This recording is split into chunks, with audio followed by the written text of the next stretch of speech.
your rib cage, okay? And she actually has pretty good strength in that muscle. There's maybe a little bit, I don't know, at first I felt like there was some weakness on the left side, but she compensated for it pretty quickly, and it doesn't feel that bad to me. Was that painful on either side? No, okay.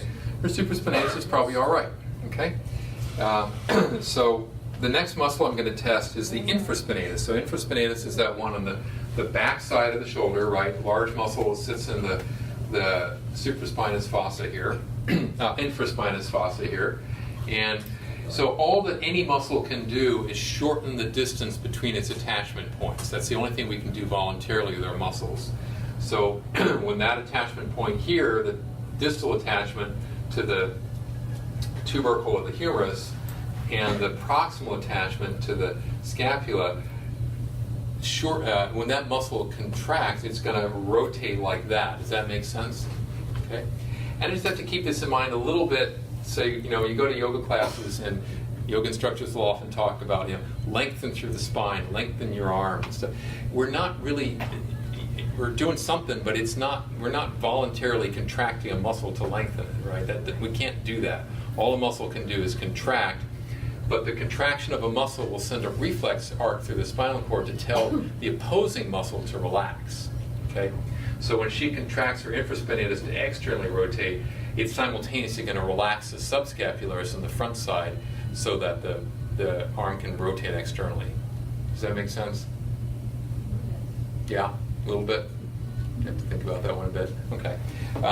So I want your elbows like they're stapled to your rib cage. And I'm going to push in on your forearms, and I want you to resist. And what you're going to try to do, Yvette, is externally rotate like that, and I'm going to try to internally rotate. Okay. So I'm going to go ahead and push. Okay, there's the weakness. Okay, that felt much weaker on this side. Was that painful at all? A little bit.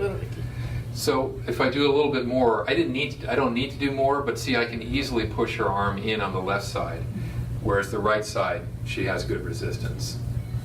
So this is more specific than the empty can test. As I said, it's just sort of a general screen. Something's up with the rotator cuff, can't tell exactly which muscle. Now I'm testing individual muscles selectively to see where there's more likely to be trouble here. Okay. And now the subscapularis is the opposite. Subscapularis, the one we just treated on Betsy, sitting on the front side of the scapula and inserting to the lesser tubercle on the front of the humerus. When that muscle contracts, it's going to do the exact opposite of the infraspinatus and internally rotate the humerus. Does that make sense? Y'all with me? Yeah? Okay. So now, same starting position here, and I'm going to try to externally rotate, and she's going to just try to keep her arms where they are and pull inwards, okay? And there I'm exerting plenty of force, and her subscapularis can overcome my infraspinatus. Right? I can't push out like that as strong as she can pull in like that. So that muscle seems to be okay as well. So we've now isolated it. It's really the infraspinatus and also the infraspinatus' small cousin, the teres minor. 90% of the strength in the bulk comes from the infraspinatus. Teres minor, small muscle that assists the infraspinatus.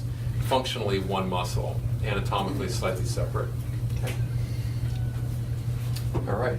Would you like to be treated for this? Yes, please. Okay. All right.